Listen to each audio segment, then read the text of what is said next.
Howdy gang, back at y'all again. I'm in the sauna, so if I'm touching myself because I'm sweating, so pardon that. Anyways, I'm going to get right to it. Today's video is about Jezebel women.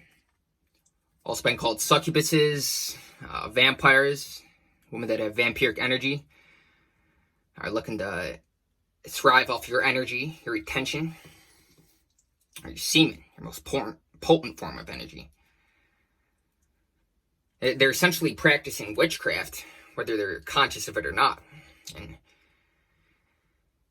you know, a lot of women have been brainwashed and programmed to behave in this way, whether it be through television, music, people that they surround themselves with, environmental circumstances that they've been brought up in. But a lot of women are very conscious of what they're doing, and they have no remorse.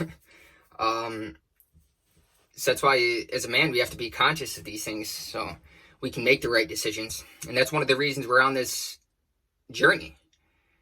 We're retaining our vital force energy, that masculine essence, our semen. And we're not compulsively releasing it.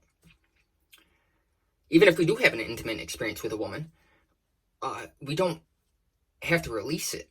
You know, that's their ultimate form of validation outside of marriage. Is you giving them your most potent form of energy, your semen.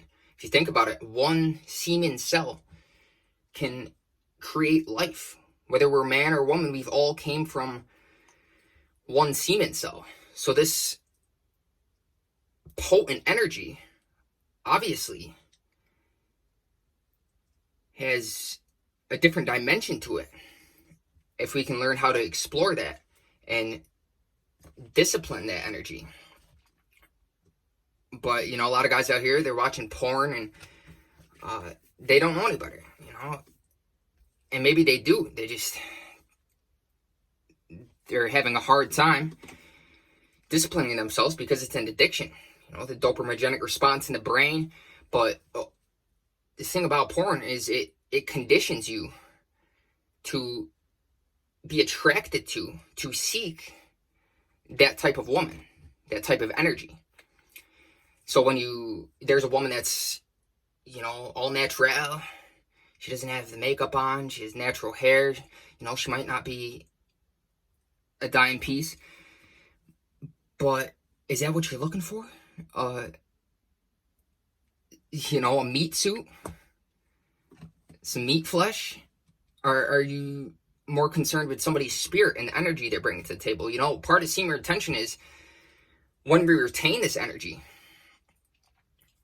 typically it pools up and accumulates at the base of the spine. And when we constantly expend it and release it, we're not giving ourselves a chance to raise that energy upward. But when we retain it, our nervous system gets a heightened sense of connectivity to the world around us, and we're able to pick up on vibes because our nerve endings actually become more sensitive to the surrounding environment and the vibrations being broadcasted by different people, environments.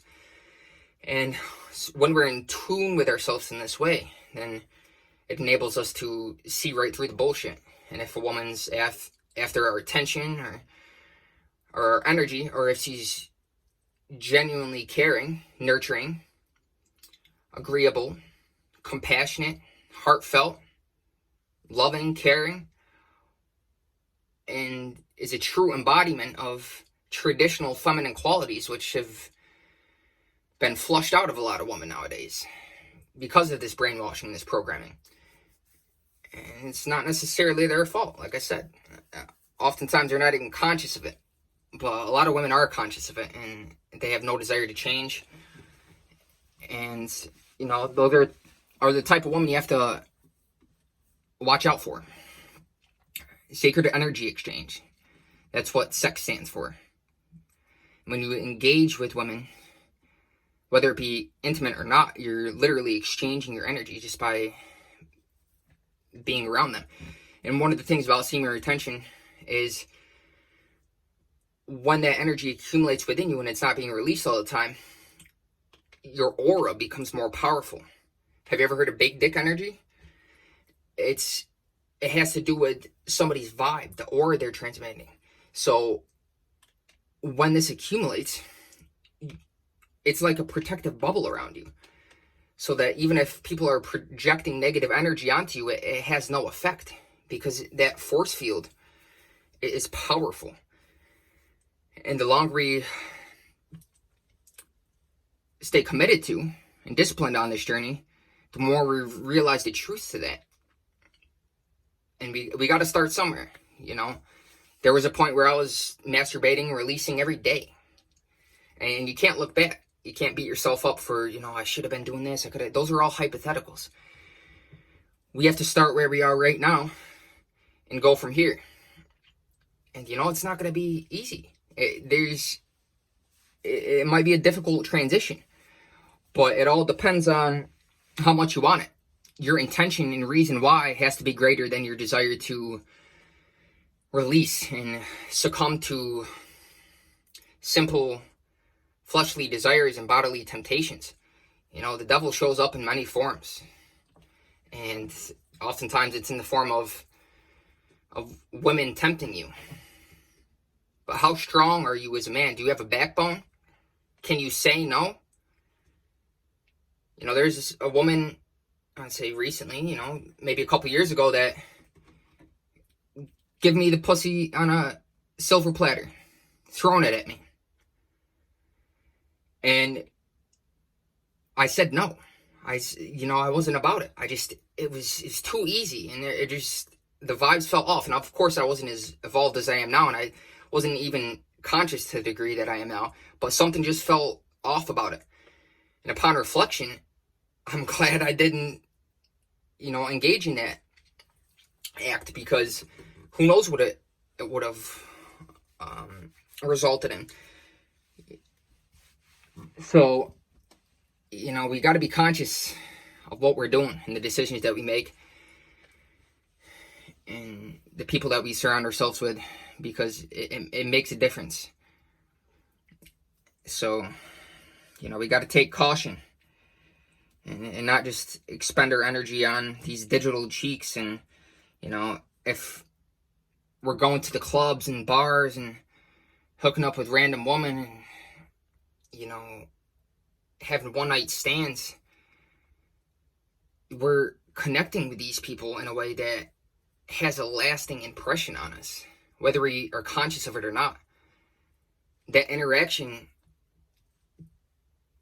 is meant to be sacred, but we've become desensitized to the sacred act because of overstimulation and sexual programming that is ubiquitous. So it's even in kid shows. There's a lot of subliminal messages and stuff going on that people aren't aware of. It's unfortunate. But, another red flag is if you're trying to level up the conversation contextually, have a deeper conversation with a woman, and she changes the subject quickly, or, isn't willing to bring it to that level. Maybe it's not in her paradigm, so she doesn't even understand what you're talking about. That's another red flag. So for me, I'm more attracted to somebody's mentality and the way they think. I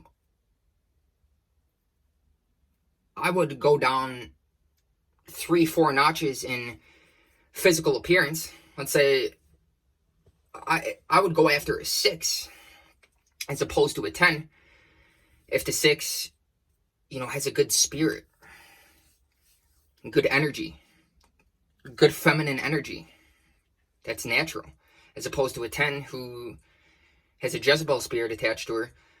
And if you sexually engage with her, then that spirit's going to attach to you, and it's going to affect you in ways that you may not be conscious of. That's a whole topic of discussion for another video. Soul ties.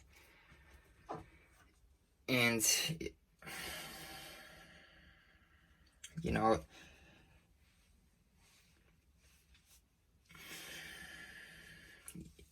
gotta look at women then more as just pieces of meat meat suit, meat flesh. It's much deeper than that. Anyways, you know, it's a pretty deep topic of a discussion. It's multidimensional, and you know, I definitely didn't touch upon everything, but we'll revisit it in the future. And you know, show your boys some love. Social currency is free. Like, comment, subscribe, and I'll see you in the next video.